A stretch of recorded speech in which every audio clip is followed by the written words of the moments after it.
Hi, I'm CJ and this is my RC channel.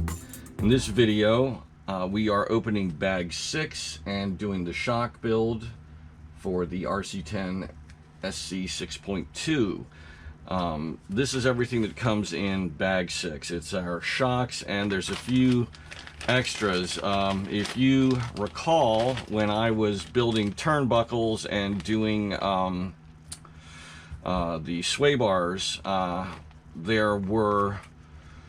seemed like there were missing parts, and that's these guys here. And they, instead of putting this parts tree in with the turnbuckles where one would expect it to be, it has the shock ends on it, the eyelets, and so they put it in here. Because of the way everything was arranged, it was impossible to see what it was. And so in any event, the parts are not forgotten or left out of the kit. They're just elsewhere. And it'd be nice if they threw in a little addendum or something to let you know where to go find them, so you don't just have to go randomly opening bags and losing track of stuff. I mean, that's the whole point of having the bag system. Anyway, you know, items found, onward. I already bought a set of these, so now I got spares. No big deal. It's $9. So I am going to be using the stock springs provided, gray front, white rear, and I'm going to be using the stock pistons. That is a 2-hole 1.6 millimeters for the fronts and 1.7s in the rear. They provide us with nice machined pistons. I'm fine using these. Here we have some spacers in addition to our caps. I'm not going to be running any internal or external spacers.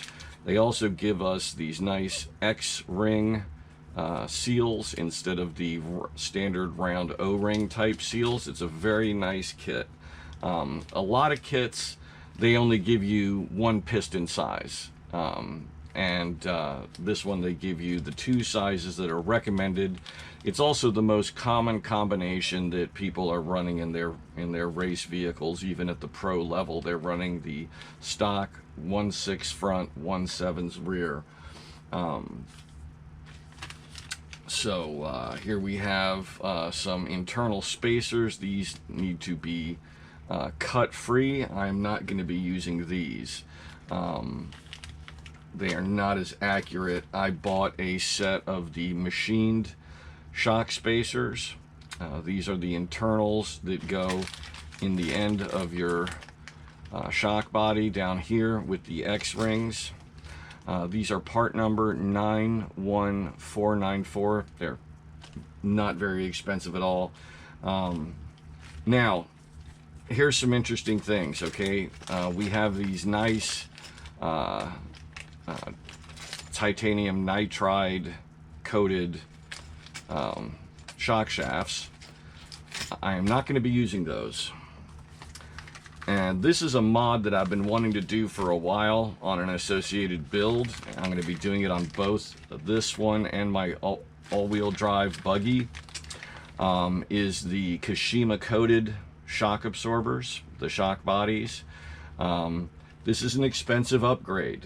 They tend to run $25 to $30 a pair, so you're adding $55, almost $60, and after you add tax, it's definitely over $60 for tax and shipping to get 2 pairs of these for front and rear.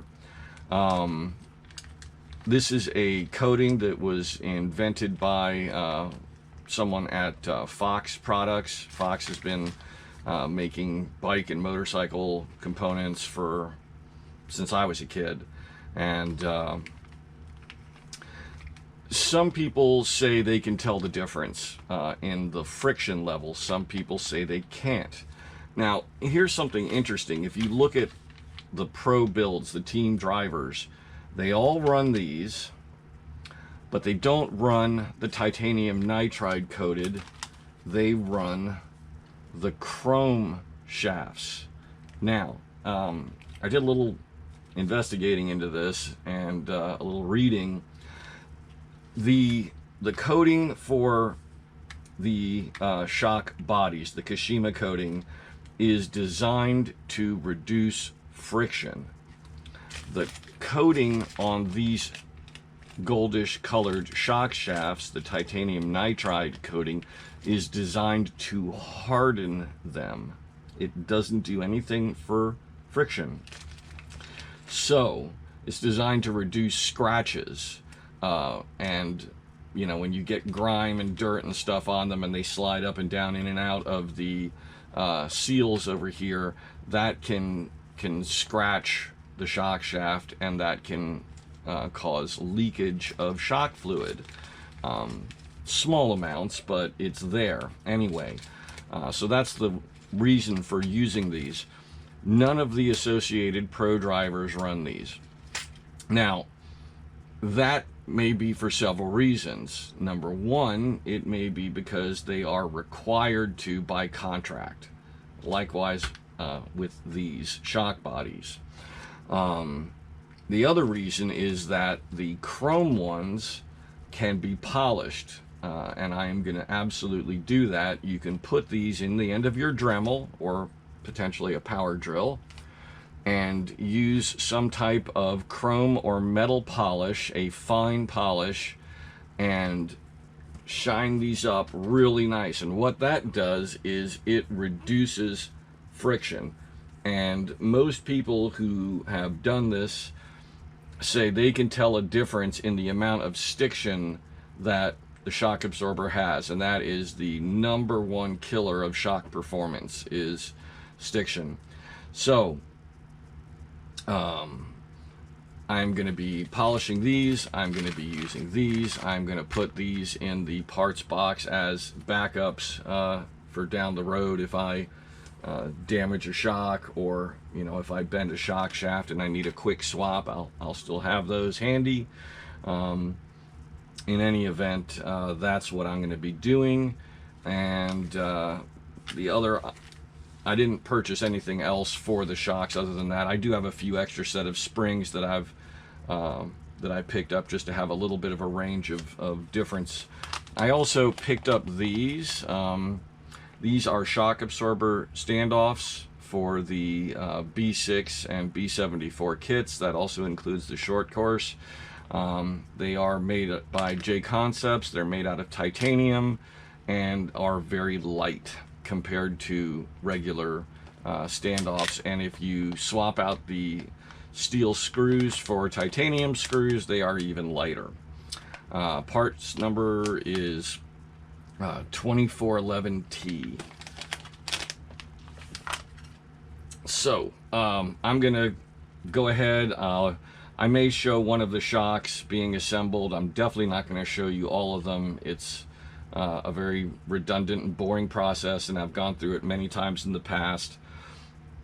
One of these days I may do an entire video on shock absorbers, but there's so many different types, and you know, a lot of them have subtle differences in how they're assembled. So you know, the main things you want to, you know, do is, you know, learn to tune your shocks, and there's no way to do that without spending time at the track. You can't do that in your backyard or running the car around in some back lot. You need a track where you've got a timing clock, and you know, you can have a transponder on your car, you can run laps, you can really see how the car changes when you make changes to fluid, pistons, things like that. And also doing some reading on what changes yield what results. Like, you know, what does adding thicker fluid do to your front suspension, things like that. And there are plenty of good books out that you can find, and PDF files online. Associated has a huge document on suspension tuning. I'll try to remember to put the description in the bottom here. But you know, if you're just building RC cars to bash, this really doesn't apply to you. If you want to race and you want to get better, you need to learn to tune the car, and that means understanding how the suspension works, and so you should spend some time reading those resources. Okay, I've just put together the first one as far as getting the seals and having the piston in here, and this is the smoothest shock I've ever built. You know, the piston is just perfectly fit. It glides. I don't even have any shock fluid in here for lubrication yet, just the special O-ring grease, and these X-rings just are phenomenal. Polishing up the chrome shock shaft, it all really comes together. I can't wait to try it. At some point I may get the missing things I would need to put together the standard shocks, which basically is a set of collars and some O-rings, so I could try them, you know, side by side and kind of, you know, switch one and then go back to the other and then switch again, and really try to do a taste test, as it were, and see which ones are better. But I guarantee that this is an improvement. It may not be super obvious, but a lot of things about RC cars are like that. It's the little differences that can really add up. Anyway, I'm definitely impressed. I hope you enjoyed this video. Please click like and please subscribe to my channel.